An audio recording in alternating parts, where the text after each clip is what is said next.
സദസ്സിന് നമസ്കാരം. ബത്ലഹേമിലെ കാലിത്തൊഴുത്തിൽ ലോകരക്ഷകനായ യേശുവിനെ കാണാനെത്തിയ 3 വിദ്വാൻമാരുടെ കഥയാണ് ഞാൻ ഇന്നിവിടെ പറയാൻ പോകുന്നത്. ബത്ലഹേമിലെ കാലിത്തൊഴുത്തിൽ ലോകരക്ഷകനായ യേശു ജനിച്ചു. ആ സമയം വാനിൽ ഒരു അത്ഭുത നക്ഷത്രം ഉദിച്ചു. ഇത് കണ്ട 3 വിദ്വാൻമാർ യാത്ര പുറപ്പെട്ടു. ഗ്രീക്കുകാരനായ ഗാസ്പർ, ഭാരതത്തിൽ നിന്നെത്തിയ മെൽക്കിയോറും ഈജിപ്തുകാരനായ ബാൽത്താസറുമാണ് ആ കഥാനായകന്മാർ.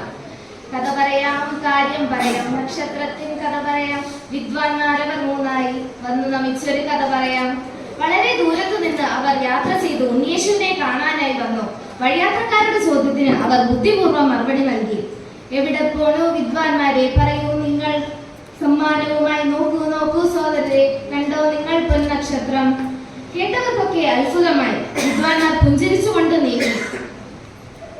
വിദ്വാൻമാർ ജെറുസലേമിലെത്തി. അവർ ചോദിച്ചു, എവിടെയാണ് യഹൂദന്മാരുടെ രാജാവായി ജനിച്ചവൻ? ഞങ്ങൾ അവനെ കണ്ട് ആരാധിക്കാനായി വന്നിരിക്കുകയാണ്. ഇത് കേട്ട് ഹെറോദേസ് രാജാവ് അസ്വസ്ഥനായി. തനിക്കെതിരെ ഈ നാട്ടിലൊരു രാജാവ് പിറന്നുവെന്നോ? കൊട്ടാരത്തിലെ വേദപണ്ഡിതന്മാരെ വിളിച്ച് ഇക്കാര്യം അന്വേഷിച്ചു. വേദപണ്ഡിതന്മാർ മറുപടി നൽകി. ബത്ലഹേമിൽ മണ്ണിൽ നിന്നും രാജാവൊരുവൻ വന്നിടും, ദൈവജനത്തെ മേയ്പ്പാനായി തലവൻ വന്നു പിറന്നിടും. രാജാവിന് അസൂയയും ദേഷ്യവും തോന്നി. ഉണ്ണിയേശുവിനെ കൊന്നുകളയാൻ അയാൾ ആലോചിച്ചു. ബുദ്ധിപൂർവ്വം വിദ്വാൻമാരെ പറഞ്ഞയച്ചു.